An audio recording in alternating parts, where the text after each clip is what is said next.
Assalamualaikum warahmatullahi wabarakatuh. Alhamdulillahirabbil alamin wassalatu wassalamu ala asyrafil anbiya'i wal mursalin sayyidina Muhammadin wa ala alihi wa sahbihi ajma'in. Allahumma salli wa sallim wa barik ala Muhammad wa ala ali Muhammad kama sallaita wa sallamta wa barakta ala Ibrahim wa ala ali Ibrahim fil alamin innaka Hamidum Majid. Amma ba'd. Firman Allah SWT masih lagi di awal surah Yasin. Bismillahirrahmanirrahim. Yasin wal Qur'anil Hakim innaka laminal mursalin ala siratim mustaqim. Sadaqallahul azim. Yasin, demi Al-Quran yang penuh hikmah, sungguhnya kamu adalah salah seorang daripada rasul-rasul yang berada atas jalan lurus. Sebab wahyu yang diturunkan oleh yang maha perkasa lagi maha penyayang. Tanzil al-Azizir Rahim. Dalam tafsir Ibn Atiyah yang bernama Al-Muharrar Al-Wajiz itu, ulama dari Cordova, dari Spain ketika dalam keadaan Islam dahulu, negara tersebut negara umat Islam satu masa dahulu, beliau mengemukakan riwayat daripada Aisyah radhiyallahu anha bahawa pesan kepada mereka yang dalam kedukaan supaya baca surah Yasin, supaya mereka akan dapat kelapangan, kegembiraan. Ini merupakan satu pengalaman para salihin, kata beliau, kata Imam Ibn Atiyah dalam Al-Muharrar Al-Wajiz.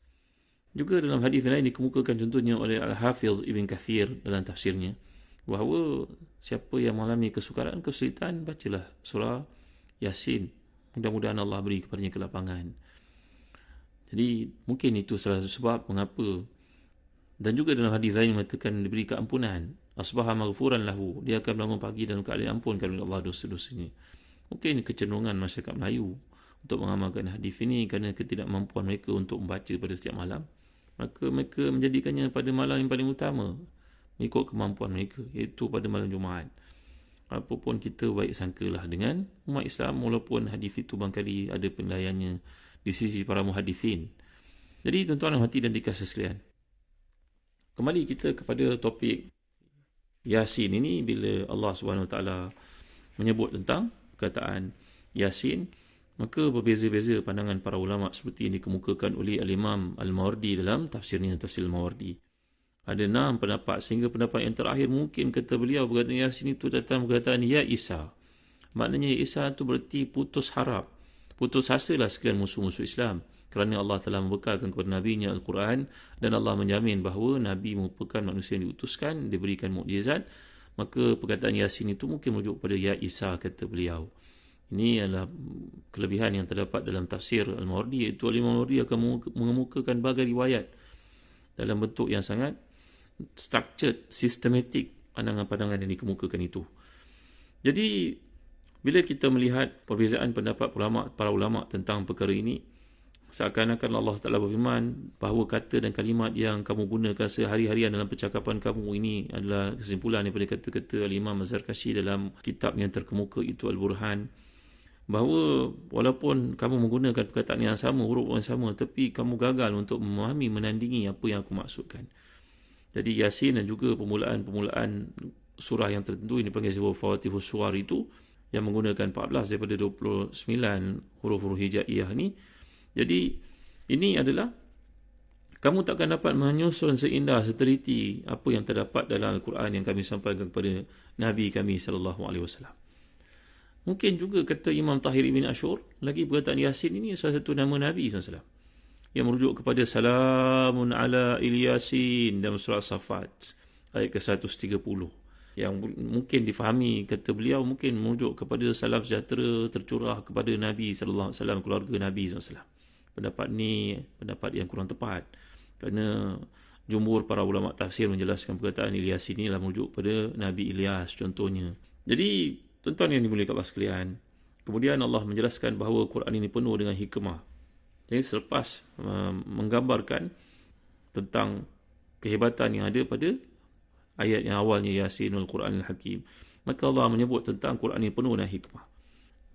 Penyifatan tentang Quran ini mengandungi hikmah seperti yang digambarkan oleh Syed Qutb, seolah-olah disifatkan Quran itu satu manusia yang membawa hikmah. Jadi digambarkan di hadapan kita dia mempunyai kemaslahatan duniawi dan juga ukhrawi, dan seolah-olah macam dia mempunyai sifat makhluk yang hidup, berakal dan memiliki kehendak. Walaupun penyifatan Al-Quran ini merupakan metafora, tapi ia memberi kesan kepada kita bahawa Al-Quran itu memiliki roh. Dan memang sebenarnya membaca Al-Quran itu mendatangkan roh kepada kita. Itu sebab kalau seseorang daripada kita ingin jauh daripada gangguan sihir sebagai contohnya, bacalah surah Al-Fatihah. Iqra'u surat Al-Fatihah. Fa inna akhazaha barakah wa tarkaha hasra wa la tastati'uha al-batalah dalam hadis sahih. Bacalah surah Al-Baqarah 286 ayat itu, kerana mengambilnya adalah keberkatan, meninggalkannya adalah penyesalan. Dan siapa yang baca surah Al-Baqarah itu tidak akan mampu dikuasai oleh syaitan, oleh ahli sihir. La tastati'uha al-batalah. Batalah merujuk pada saharah. Jadi maknanya Quran ini memiliki roh, tuan-tuan. Dia ada kekuatannya. Bila kita baca, dia kekuatan itu pindah kepada kita. Seperti itulah yang digambarkan oleh Allah dalam surah Asy-Syura ayat ke-52. A'udzubillahi minasyaitonirrajim. Wa kadzalika awhayna ilaika ruham min amrina. Ma tadri mal kitab wal iman, walakin ja'alnahu nuran nahdi bihi man nasha'u min ibadina. Wa innaka latahdi ila siratal mustaqim. Begitulah kami wahyukan kepada engkau, wahai Muhammad, padamu, wahai Muhammad, ruh daripada kami. Jadi Quran disifatkan sebagai ruh. Maknanya kalau kita kaitkan dengan ayat ini tadi, Al-Quran Al-Hakim, Quran itu memiliki kebijaksanaan. Macam Luqman memiliki kebijaksanaan. Luqman itu manusia. Tapi Quran ini ada ruhnya, ada kekuatannya.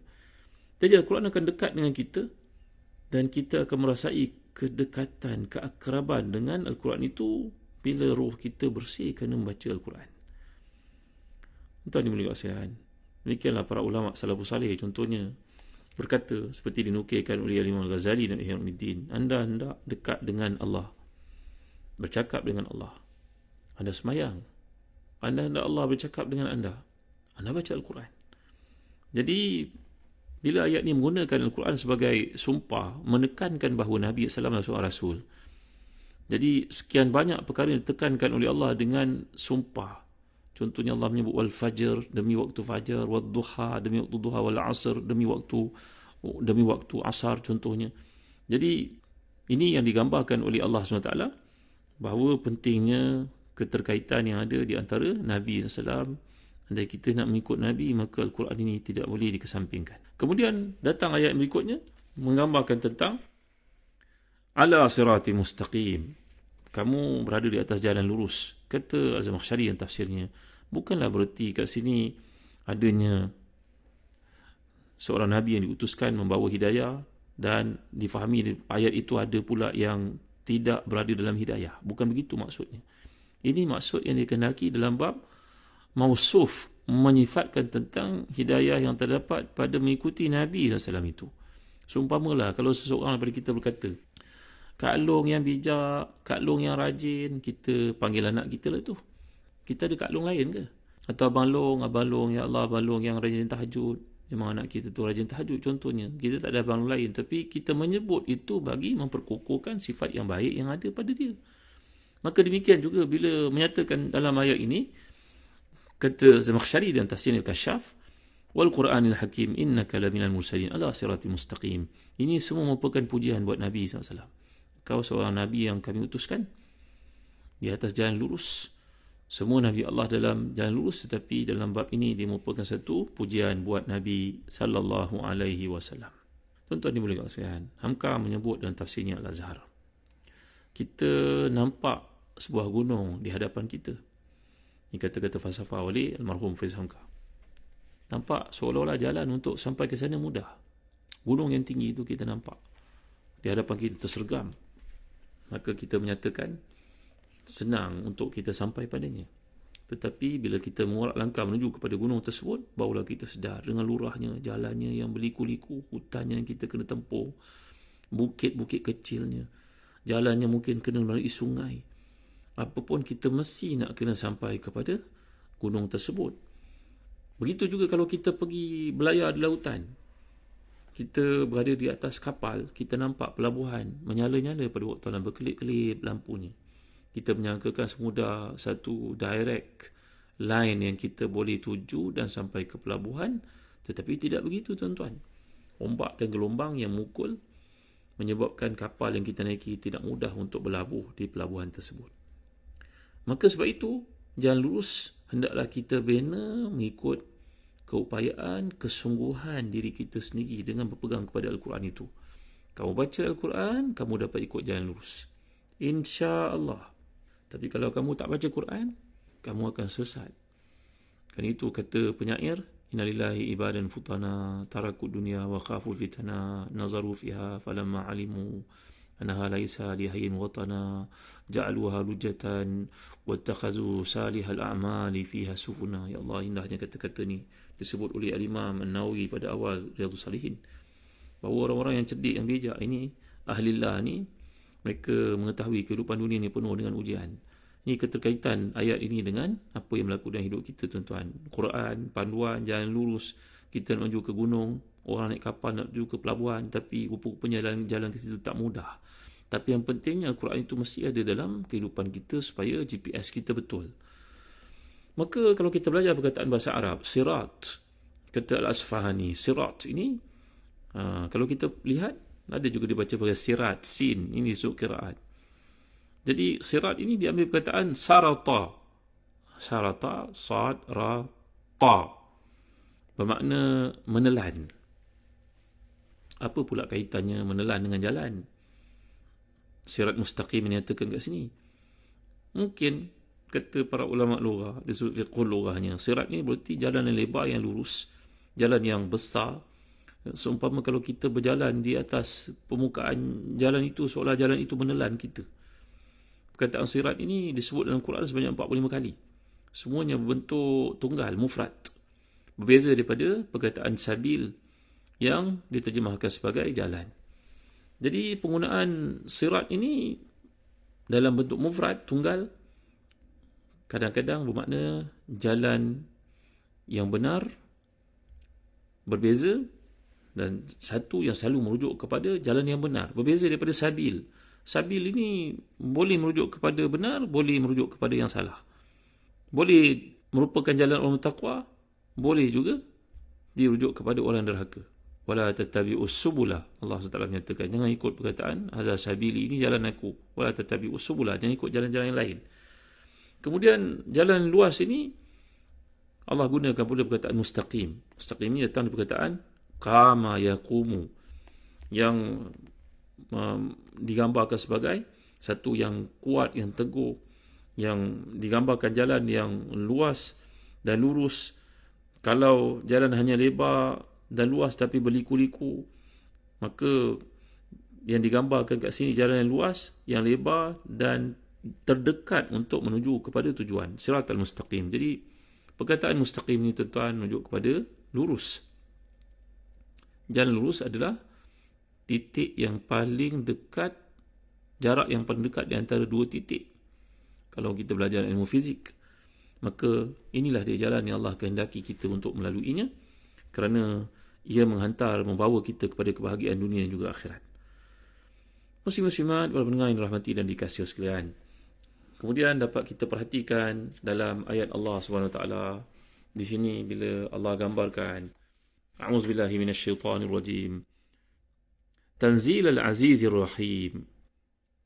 Ia merupakan satu yang diturunkan oleh Allah Subhanahu Wa Taala, yang bersifat dengan sifat perkasa lagi Maha Penyayang. Jadi Aziz ini, kalau kita belajar dalam bahasa Arab, perkataan Aziz, Aziz ni contohnya datang perkataan Azza Ya'izzu, lain daripada Azza Ya'uzzu, lain daripada Azza Ya'azzu. Ya Allah, hebatnya bahasa Arab, begitulah hakikatnya. Kalau kita lihat dalam tafsir Hadaiqur Rawih wa Raihan oleh Imam Al-Urami, beliau mengatakan bahawa Al-Aziz ni maknanya Al-Ghalib ala jami'il maqdurat, Al-Mutakabbir Ghani anin ta'atil muti'in, Al-Muntaqim mimman khalafahu walam yusaddiq Al-Quran. Ini nama-nama yang dirujuk dalam Quran ni, pemilihan perkataan-perkataan Quran ini, kata Imam Al-Urami, ia merujuk kepada satu sifat kuat yang diperlukan oleh orang lain.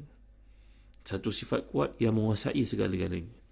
Sifat kuat yang mempunyai nilai kebesaran yang orang lain kena ikut dan kena patuh padanya. Sebab itu perkataan Azza Ya'izu lain daripada Azza Ya'uzu, lain daripada Azza Ya'azu. InsyaAllah kita akan lihat penggunaan ini mengikut bahasa Arab. Ia sangat membantu kita untuk memahami Al-Quran, kerana seperti yang telah saya jelaskan, maksud tafsir ini, kata Imam Zarkashi dalam Burhan fi Ulumil Quran, satu tafsir yang menarik. Apa maksud tafsir? Wa bayan ma'anil Quran wa istikhraj ahkamihi wa hikamihi. Kamu nak mentafsir Al-Quran, kata Imam Zarkashi dalam Burhan, ia merujuk kepada penerangan isi Al-Quran, perkataan Quran itu, dan mengeluarkan segala bentuk hukum hakamnya dan hikmah-hikmah yang ada padanya. Mudah-mudahan dengan memahami perkataan Quran ini, lebih dekat kita kepada kehendak yang Allah SWT curahkan dalam ayat yang indah ini, sehingga kita bertemu lagi dalam kuliah yang datang. Wallahu a'lam, sallallahu ala sayyidina Muhammad wa ala alihi wa sahbihi wasallam. Walhamdulillahi rabbil alamin. Wa barakallahu fikum. Wassalamualaikum warahmatullahi wabarakatuh.